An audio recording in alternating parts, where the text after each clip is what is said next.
On en arrive maintenant à la mise en place, du chevauchement frontal nord-pyrénéen et de la nappe des Corbières orientales. C'est vrai que je vais surtout insister sur cette partie-là.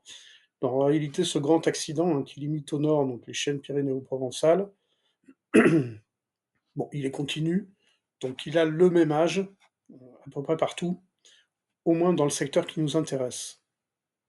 Donc chevauchement frontal nord-pyrénéen, nappe des Corbières orientales.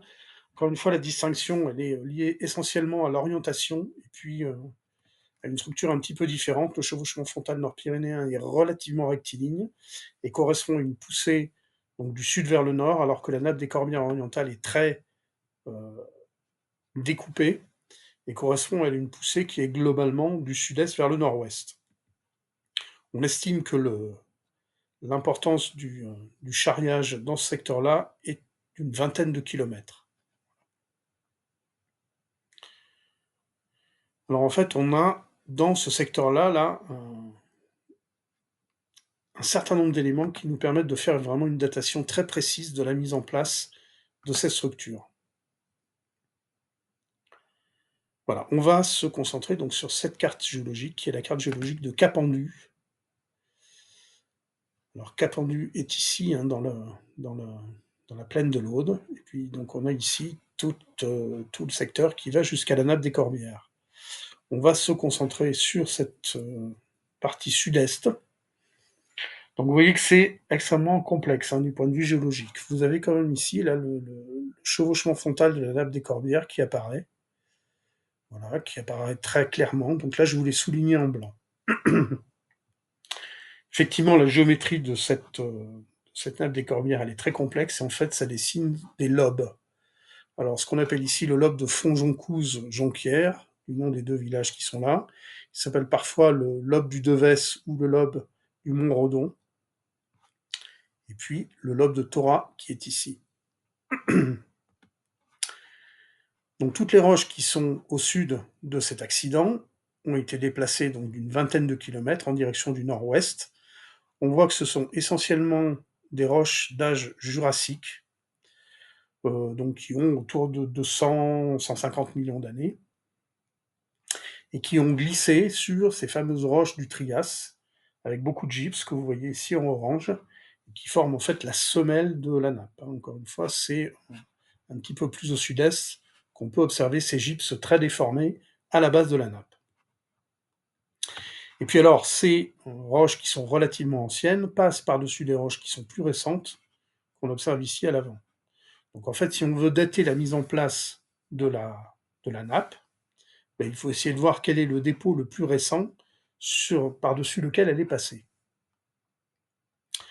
Alors, à l'avant, on a toute une série de dépôts qui correspondent à des dépôts du Crétacé terminal, ici, en vert, et on a en particulier la trilogie des deux niveaux rouges encadrant le niveau blanc qui existe dans ce secteur-là.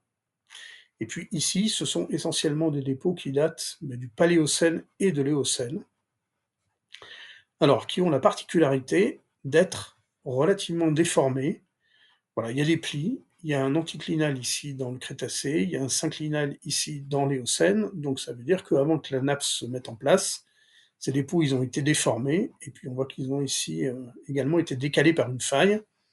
Ici, on voit bien que le bloc qui est à l'est a été décalé vers le nord, alors que le bloc qui est à l'ouest a été décalé vers le sud.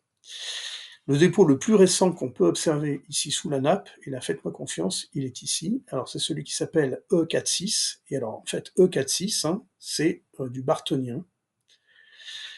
En fait, ça correspond à la molasse de Carcassonne. La molasse de Carcassonne, elle commence dans le lutétien, mais elle se termine dans le bartonien. C'est bien daté, parce qu'il y a des fossiles. Voilà, ces petits sigles que vous avez ici, ça indique des gisements fossilifères, il y en a un également là. Voilà, donc on sait que ça date du bartonien. Donc en fait, la nappe des Corbières s'est mise en place sur des dépôts dont le plus jeune est du bartonien. Donc forcément, c'était après. Donc ça nous donne en fait une borne inférieure pour la mise en place de cette nappe. Ça n'a pas pu se produire avant et ça s'est forcément produit après. Maintenant, est-ce qu'on est capable de déterminer une borne supérieure? Eh bien oui, on peut la déterminer ici, puisqu'on voit que dans ce secteur-là, en fait, le chevauchement frontal de la nappe des Corbières, ben, il disparaît sous des dépôts qui sont ici en rose. C'est du G3. G, c'est de l'Oligocène, et G3, en fait, ça, c'est le Châtien. Donc ça veut dire que la bande supérieure, elle est ici. Donc la nappe des Corbières, elle s'est mise en place entre cette bande inférieure et cette bande supérieure, donc entre 38 et 28 millions d'années, ce qui représente un intervalle d'à peu près 10 millions d'années. Donc en fait, hein, c'est bien contraint en termes de temps. Et alors, on peut même être plus précis que ça, hein, puisque je vous ai dit que cette nappe des Corbières, elle avait avancé sur des plis qui étaient déjà formés avant.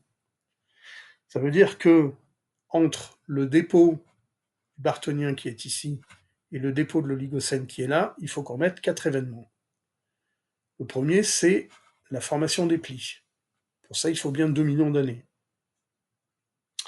Deuxième événement, ben, c'est leur érosion, puisqu'il faut faire apparaître les parties les plus anciennes à l'affleurement. Donc c'est pareil, pour créer cette érosion, il faut environ 2 millions d'années. Ensuite, la nappe s'avance, se met en place, ce qui représente également à peu près 2 millions d'années. Et puis, pour que les dépôts sédimentaires puissent venir se mettre ici, directement sur le chevauchement frontal, il faut une nouvelle étape d'érosion, sur à peu près 2 millions d'années. Donc vous voyez qu'en fait, hein, pendant l'intervalle de 10 millions d'années, ben, en fait, on n'a pas trop de marge, et en fait, on peut dire que l'avancée de la nappe des Corbières dans ce secteur-là, ben, elle est autour de 34 millions d'années, vraiment à la limite entre l'Éocène et l'Oligocène. Alors, c'est pas pour ça qu'elle ne peut pas être un peu plus ancienne en fonction du secteur où on est, mais enfin, au moins, dans ce secteur-là, elle est bien datée. Alors, dans le secteur qui est représenté par la carte Cap-Pendu, on verra en fait le vendredi, on verra à fond froide ben, le chevauchement des calcaires du Crétacé inférieur sur ceux du Crétacé supérieur. On ira ensuite au niveau du lobe de Thora, et là, on sera vraiment sur le fond de la nappe, et là, c'est très joli, puisqu'on voit en fait dans ce secteur-là, alors ce que vous voyez ici au sommet de la colline, c'est ce qui est en violet, ce sont des calcaires du Trias terminal, 205 millions d'années, qui passent par-dessus les dépôts qui sont ici en orange, qui sont de l'Éocène, 65 millions d'années. Donc là, on a vraiment l'illustration de la notion de chevauchement, et en fait, le chevauchement, il est quelque part ici, entre les deux. Et alors, je vous ai dit qu'à l'avant, il y avait des plis, voilà, on les a vus dans ce secteur-là, ils existaient également dans tout ce secteur-là, et en fait, hein, ces plis, ils ont été redéformés une deuxième fois par la mise en place de la nappe. Donc en fait, on a un premier plissement et puis une deuxième déformation, ce qui donne des choses assez complexes. On s'arrêtera au niveau du chaînon de la Grasse. Alors le chaînon de la Grasse, hein, c'est un atelier de pratiquement toutes les universités pour apprendre aux étudiants à faire du levé cartographique. Alors c'est pas le cas à Bordeaux, hein, mais bon, mais on en a parlé. Voilà. Nous, on verra pas grand-chose. En fait, on verra surtout le village de la Grasse, qui est très joli, avec son abbaye. Et puis, j'essaierai de vous montrer la structure, ou au moins ce qu'on en voit depuis le parking qui est ici, et avec un certain nombre de coupes tirées de la littérature. Et puis ensuite, on ira dans les gorges du Congoust, où là, on verra le synclinal de Mont-Laur. Et là, par contre, la structure, elle est très belle. C'est un synclinal déformé, chevauché, en direction du nord. Et alors, pour résumer, finalement, ce chevauchement frontal nord-pyrénéen ou nappe des Corbières, ben, au cours de la semaine, on va le traverser 6 fois. Alors, on va le voir au niveau du Pêche de Bugarache le lundi matin. Ensuite, on va traverser les gorges de Galanus. On le retraversera dans l'autre sens quand on sera au niveau de Cucugnan. Tout ça, c'est le lundi. Le mercredi, on le verra au niveau de Montségur. Et puis enfin, le vendredi, on le verra au niveau de Fontfroide et au niveau de Thora. Voilà, donc si cet accident nous avait échappé quand on était dans les Pyrénées béarnaises, autant dire que cette année, c'est pas du tout le cas. Quelques mots pour terminer sur la dernière étape, hein, qui est l'ouverture vers la Méditerranée. Alors encore une fois, c'est pas quelque chose qu'on verra nous-mêmes sur le terrain, mais je suis obligé d'en parler parce que c'est important et puis parce que j'ai déjà un petit peu évoqué. Je vous ai montré tout à l'heure, hein, ces dépôts là, de l'Oligocène, alors qui apparaissent ici en jaune, et qui permettent, hein, de dater la mise en place de la nappe des Corbières dans ce secteur-là. En fait, autant les dépôts éocènes, tous ceux qui sont orange ici, étaient issus de transgressions qui provenaient du golfe de Gascogne, autant ces dépôts de l'Oligocène, eux, ils arrivent de la Méditerranée. Alors en fait, à l'Éocène, la Méditerranée n'existe pas. À partir de l'Oligocène, la Méditerranée s'ouvre. Voilà, et en fait, hein, le golfe du Lion qui est ici est le résultat d'un effondrement. Il y a tout un système de fossés, dont celui donc de Narbonne-Sigean, dont on vient de parler. Voilà, et à cette échelle-là, à l'échelle du sud-est de la France, ben, vous avez le fossé d'Alès, dont j'ai déjà évoqué tout à l'heure, et puis on avait vu les fossés qui existent donc dans le Luberon, à commencer par le fossé de Sceaux, au niveau duquel on avait passé une semaine. Tout ce système de fossés, en fait, hein, fait partie d'un ensemble beaucoup plus vaste à l'échelle européenne, qui est le fameux rift périalpin oligocène, donc depuis les rivages de la Méditerranée, ici via le fossé d'Alès, les fossés du Massif central, et en particulier ceux qui sont sous le Cantal, le bassin d'Aurillac, les fossés de Saint-Flour, le Malzieu, Saint-Alban, le Rouget, qu'on a visité avec certains d'entre vous l'été dernier, la Limagne, qu'on avait vu en 2016, et puis le fossé de la Bresse, le rift du Rhin, entre Vosges et Montagne Noire, et puis enfin le fossé de Bohême. Ce rift, ces fossés, sont une conséquence de la mise en place des Alpes cette fois-ci, hein, c'est plus les Pyrénées. Voilà, selon le principe suivant, en fait, hein, la France plonge sous l'Italie, ou l'Italie passe par-dessus la France. Voilà, le plongement de la racine, ça provoque un étirement dans la partie ici qui est plus au nord et à l'ouest, et l'ouverture de ce fossé. Et c'est bien effectivement un petit rift, hein, puisque si on fait une coupe à peu près à ce niveau-là, voilà en gros hein, comment on comprend la structure globale de la Limagne de Montbrison et de la Bresse.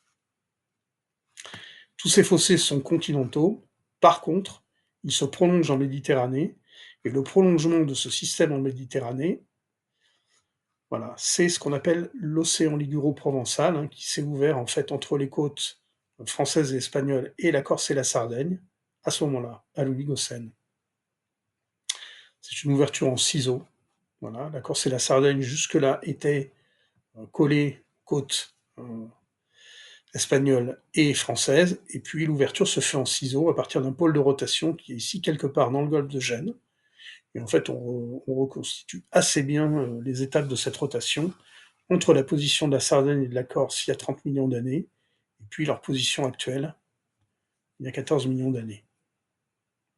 Voilà. Et encore une fois, c'est une étape qu'on ne verra pas, parce qu'on n'a pas le temps de descendre dans le fossé de Sigean.